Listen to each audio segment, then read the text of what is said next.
প্রকাশ্যে দেওয়া শুরু করে দিলেন, কালিমার দাওয়াত দেওয়া শুরু করে দিলেন। ওই মক্কার কাফের বেঈমান গোলাম আল্লাহর হাবিবকে কিছু বলতে পারতেছিল না, কারণ রাসূল ছিলেন কুরাইশ বংশের সন্তান। কোন বংশের? কুরাইশ বংশকে, রাসূলের বংশকে কুরাইশ কেন বলা হয়? কুরাইশ একটা সামুদ্রিক প্রাণীর নাম, যে প্রাণীটা পুরা সমুদ্রের সমস্ত প্রাণীকে গ্রাস করতে পারে, কিন্তু তাকে কেউ গ্রাস করতে পারে না। আল্লাহর হাবিবের বংশটা এমন একটা বংশ ছিল, ওই সময়কালীন পুরা মক্কা নগরী আল্লাহর হাবিবের বংশের লোকেরা শাসন করত, ক্ষমতাবান ছিল। তারা সমস্ত গোত্রের উপরে ক্ষমতা জাহির করতে পারত, কিন্তু তাদের উপরে কেউ ক্ষমতা দেখাইতে পারত না। সেই জন্য ওই যে সামুদ্রিক প্রাণী কুরাইশের সঙ্গে তাদের একটা উপাধি দেওয়া হয়, তারা কুরাইশের মতো। কিসের মতো? সেজন্য কুরাইশ বলা হয়। দেখবেন আমাদের সমাজে একবার নাম হলো লাল মিয়া। কিন মিয়া? লাল মিয়া। বেলা দেখতে এমন কালার কালা, মানছে গো কালা মানে কি? নাম কি? লাল মিয়া। দাহে কালা মিয়া কেরে? কালারের কারণে। যেমন আবুল আহাব, তার নাম ছিল আব্দুল উজ্জা। মাইজার কি? আবুল আহাব, লালের বাপ। লালের বাপ কেরে? হে আগুনের অগ্নি শিখার মধ্যে তো লাল সোয়া সুন্দর ছিল। সেজন্য রাসূলের বংশকে ওই যে সামুদ্রিক প্রাণী নামে উপাধি কি? কুরাইশ। ওই সময়কালীন রাসূল যখন কালেমার দাওয়াত দিত, কোন লোক রাসূলের দিকে হিংসা করত, বিদ্বেষ করত, কিন্তু টাচ করার ক্ষমতা ছিল না। ওই মক্কার কাফির গোলাম আবু তালেবের কাছে এসে বলে, হ্যাঁ আবু তালেব, আপনার ভাতিজাকে আপনি কালেমার দাওয়াত থেকে বন্ধ করেন, ইস্তেফা দেন। আল্লাহু আকবার। ওই কাফের গোলাম বলে, আবু তালেব, আপনার ভাতিজা যদি এই এলাকার, এই দেশের কোন নেতা হতে চায়, আমরা তাকে নির্দ্বিধায় একনিষ্ঠভাবে নেতা বলে মান্য করব। ওগো আবু তালেব, আপনার ভাতিজাটা যদি সম্পদ চায়, আমরা তাকে সমস্ত মিলা এই দেশের সমস্ত ধনাঢ্য ব্যক্তি হিসাবে আমরা মান্য করব, ধনী বানায় দেব। আবু তালেব, আপনার ভাতিজা যদি সুন্দরী নারী চায়, এই এলাকার, এই দেশের সবচেয়ে সুন্দরী নারী আপনার ভাতিজাকে আমরা বিবাহ করাই দিব। তারপরও বলেন না এই কালেমার দাওয়াত যেন বন্ধ করে দেয়। এমনি ভাবে আবু তালেব আল্লাহর হাবিবের কাছে গিয়ে বলেন, ওগো মুহাম্মদ, তুমি যে কালেমার দাওয়াত দাও, এটা বন্ধ করে দাও। ওই মানুষগুলো, আলেমের নেতাগুলো আমার কাছে আসছিল, সর্দারগুলো আমার কাছে আসছিল, বলেছে তুমি যদি নারী চাও নারী দেবে, বাড়ি চাও বাড়ি দেবে, গাড়ি চাও গাড়ি দেবে, তুমি যদি ক্ষমতার মালিক হতে তাও দেবে, তুমি যদি এই গোষ্ঠীর লিডার হতে চাও তাও বানায় দেওয়া হবে, কিন্তু শর্ত মাত্র অনলি ওয়ান একটা, তুমি কালেমার দাওয়াত বন্ধ করে দাও।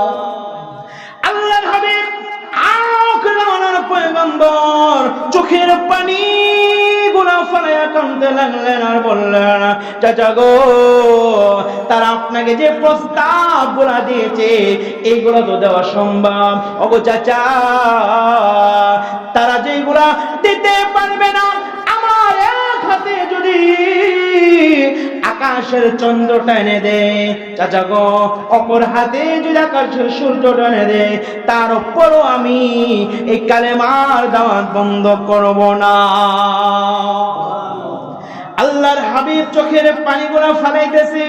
আল্লাহর হাবিবের চোখের পানিতে গাল মুবারক বেশি গিয়ে বুক মুবারকের মধ্যে চলে আসছে।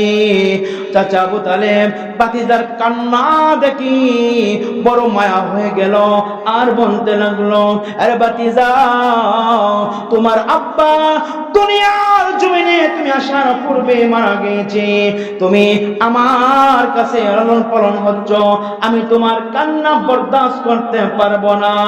আজ থেকে আমি ঘোষণা দিলাম, আরবের কোন মানুষ তোমাকে চোখ রাঙায়া কথা বলবে তো দূরের কথা, কোনো কিছুর ব্যাপারে তোমাকে কোনো কথা বলতে পারবে না, একটা ফুলের টাচ পর্যন্ত করতে পারবে না, যতদিন পর্যন্ত আমি আবু তালেব এই জমিনের মধ্যে জিন্দা রয়েছি। এত মায়া করতেন।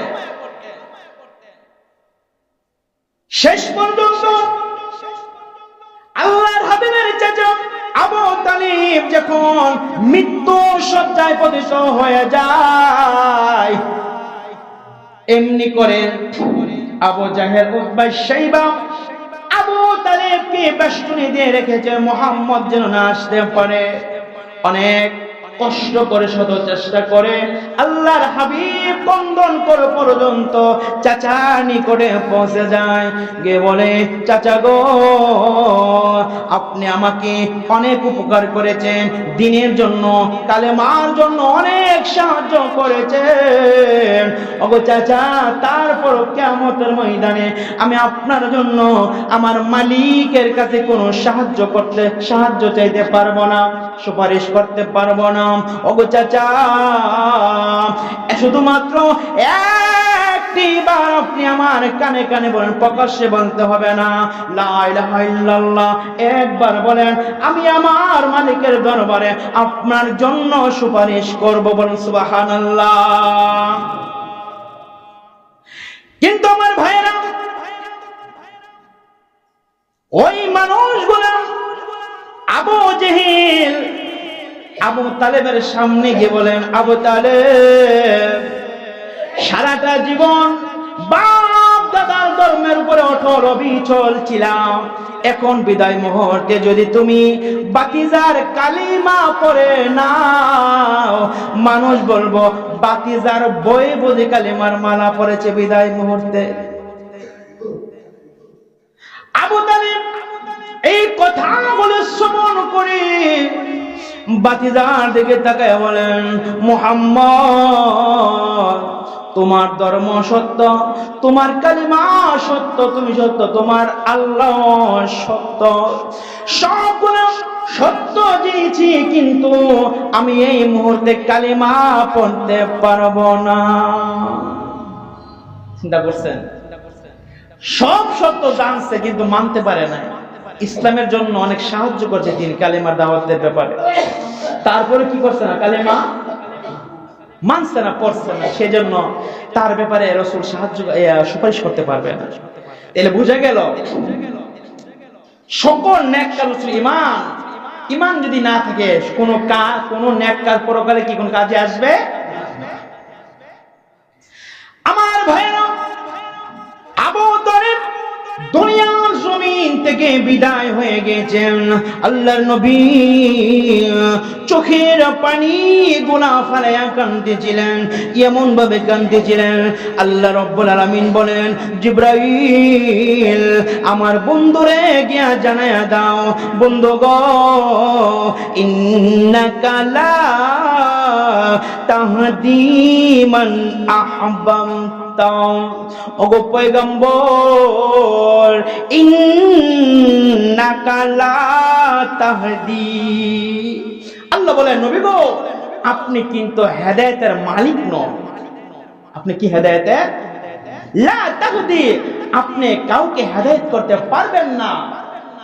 মান আহবাবতা, আপনি যাকে মহব্বত করেন, আপনি যাকে ভালোবাসেন, আপনি ইচ্ছা করলে আপনি তাকে হেদায়েত দিতে পারবেন না।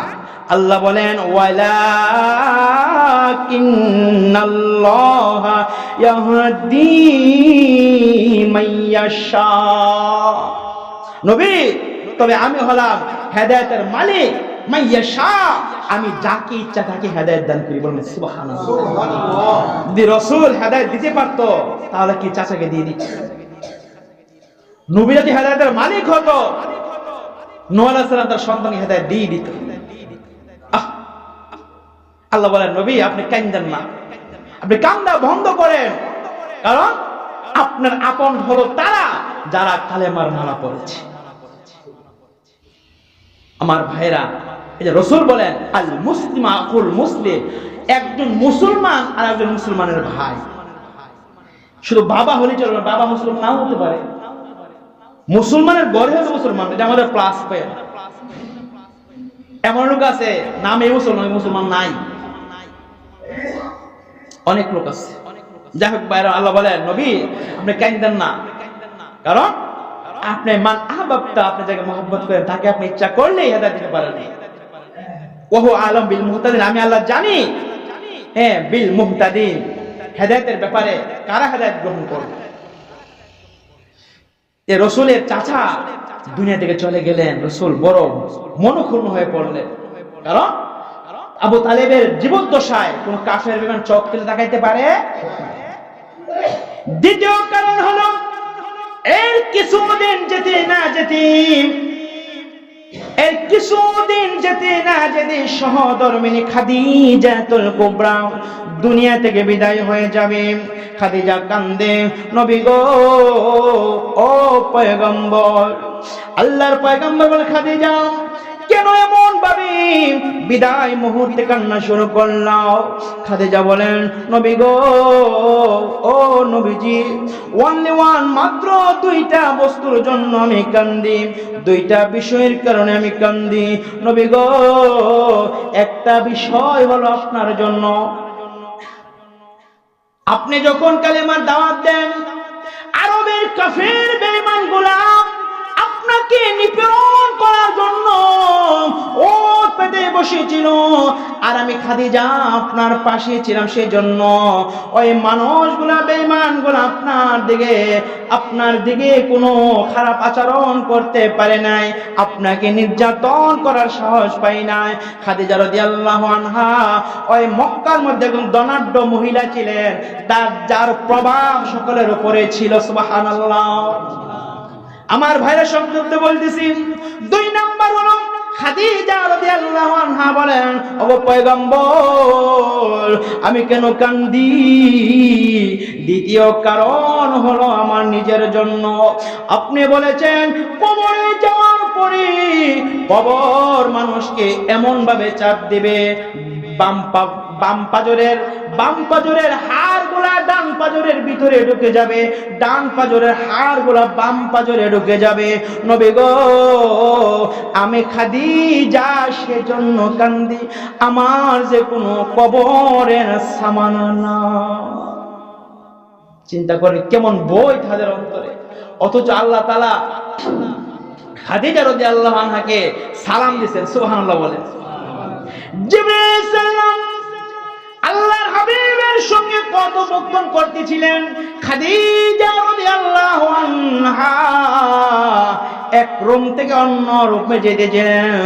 জিবরাইল বলেন, আল্লাহর নবী গো আপনার খাদিজাকে এই মুহূর্তে মহান আল্লাহ সালাম প্রদান করেছে, যার জন্য জান্নাত ওয়াজিব ছিল।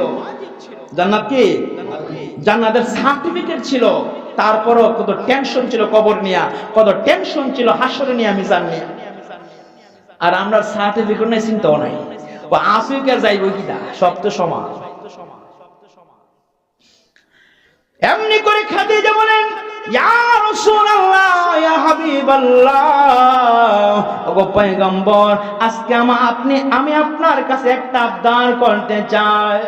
আল্লাহর হাবিব বলেন, খাদিজা জীবন আমার সঙ্গে সংসার করেছো, আজ পর্যন্ত কোনো আবদার করো নাই। খাদিজা তোমার সকল সম্পদগুলা কালেমার জন্য, দ্বীনের জন্য বিলীন করলা, কোনোদিন কোনো আবদার করো না। খাদিজা এমন কি আপনার যে তুমি বিদায় মুহূর্তে কান্না করে চাইতে হবে? খাদিজা বলেন, নবী গো, আপনার একটা পুরাতন জুব্বা মুবারক আমি খাদিজা ধুয়ে মুছে সুন্দর সাবলীল ভাবে রেখে দিয়েছি। নবী গো, আমি যখন মরে যাব আপনার এই পুরাতন জুব্বা মুবারকটা দিয়া আমি খাদিজাকে কাফন পরাইয়া দিবেন। আল্লাহর হাবিব বলেন, খাদিজা আমার জুব্বা মুবারক কেন কাফন পরাইতে হবে? খাদিজা বলেন, নবী গো, আমার বিশ্বাস আপনার ওই জুব্বা মুবারকটা যদি আমার বদনে থাকে, আমার শরীরে থাকে, ওগো নবীজি, মাটিগুলো আমাকে চাপ দিবার জন্য সাহস পাবে না। আমার ভাইরা, খাদিজা রাদিয়াল্লাহু আনহা কান্না করতেছেন। আল্লাহর হাবিব বলেন, খাদিজা, তোমার প্রথম আবদার আমি মেনে নিলাম।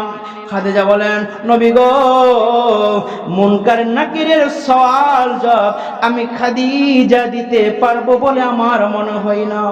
নবী গো, আমি মরে যাওয়ার পরে আপনি আমার কবরের পাশে দাঁড়াইয়া মুনকার নাকিরের সওয়াল জবাব করিয়া দিবেন। আল্লাহর হাবিব বলেন, খাদিজা,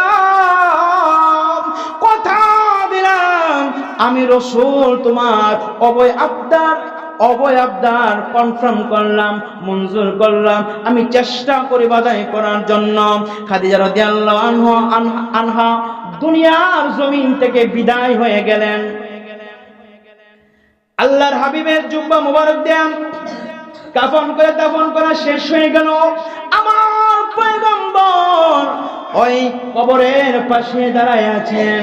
সাহাবায়ে কেরাম বারাকান্ত মনে বলেন, নবীজি বাসায় কি যাবেন না? আল্লাহর হাবিব বলেন, সাহাবীরা তোমরা চলে যাও, আমি আমার খাদিজার সঙ্গে ওয়াদা পূরণ না করে যাইতে পারবো না। আল্লাহ বলেন, জিবরাইল আমার বন্ধুরে গিয়া জানায়া দাও আমি আমার খাদিজার জিম্মাদার হয়ে গেলাম। আমার প্রাণের বাজে কথাটা আমি বোঝাতে চাই। মেরাজ হওয়ার কারণ কি ছিল? চাচা আবু তালেব আর সহধর্মিণী খাদিজা রাদিয়াল্লাহু আনহা কিছুদিনের ভিতরে 3 দিন, মতান্তরে 2 মাস, 2টা মত এসেছে, তারা দুনিয়ার জমিন থেকে বিদায় হয়ে যান। আল্লাহর হাবিব বড় টেনশনও পড়ে যান, মনক্ষুণ্ণ হয়ে গেছে। কারণ খাদিজা রাদিয়াল্লাহু আনহা জীবদ্দশায় আর আবু তালেবের জীবদ্দশায় কোন কাফের বেঈমান আমার নবীকে টর্চারিং করার জন্য, নির্যাতন করার জন্য কোন সাহস পায়নি। আল্লাহর হাবিবের মন ভালো না। আল্লাহ তাআলা বলেন, ও পয়গম্বর, আপনি টেনশন করবেন না, আপনার মন খারাপ, এটা আমি আল্লাহ বরদাস্ত করতে পারবো না। নবী গো, আপনি যখন দুনিয়ার জমিনে আসছিলেন আপনার আব্বা নাই, আমি আল্লাহ তাআলা আকাশের চাঁদকে আপনার সামনে এনে দিয়েছি আপনাকে সান্ত্বনা দেওয়ার জন্য। আপনি খেলা করবেন। ওগো নবীজি, আপনি এখন আবার মন খারাপ করেছেন, এটা আমি আল্লাহ বরদাস্ত করব না। আল্লাহ বলেন, জিবরাইল আমার বন্ধুরে আমার বাড়িতে নিয়ে আসো। সুবহানাল্লাহ। এই হলো মেরাজ হওয়ার 2টা কারণ। একটা হলো আল্লাহ বলে আমার নিদর্শন দেখার জন্য আমার হাবিবকে আমার কাছে নিয়ে আসলাম। আরেকটা হলো যে আমি আল্লাহ তাআলা আমার নবীকে সান্ত্বনা দেওয়ার জন্য, আনন্দ দেওয়ার জন্য, প্রশান্তি দেওয়ার জন্য আমি রব্বে কারীম মেরাজের ব্যবস্থা করলাম। সুবহানাল্লাহ।